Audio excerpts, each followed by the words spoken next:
Hai, saya Manja dari Malay Kitchen.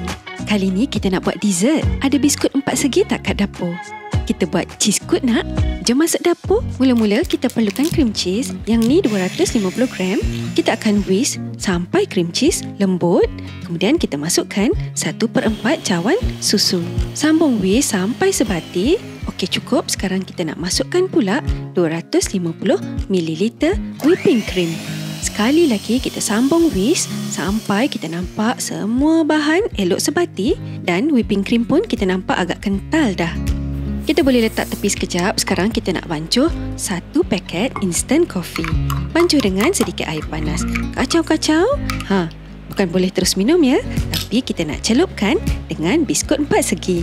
Kita tekan-tekan sikit sampai keseluruhan biskut terendam dan boleh angkat dan terus letak dalam bekas. Terpulang nak guna bekas yang kecil-kecil macam yang Manja guna ni, ataupun nak guna satu bekas saja yang bersaiz lebih besar.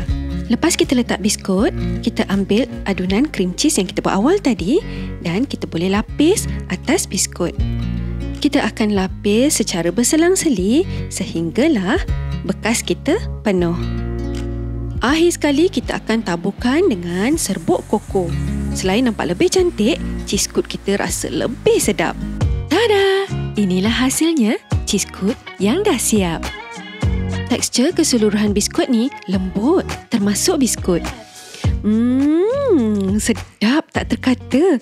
Patutlah ramai yang suka. Rasanya lemak-lemak manis dengan rasa kopi kat hujung-hujung tu. Tapi kan dessert ni ataupun cheese coot ni lagi sedap kalau kita masukkan dalam peti sejuk. Senang je kan nak buat sendiri? Korang save dan share video ni, nanti bolehlah buat. Okeylah, sekian dulu untuk kali ni.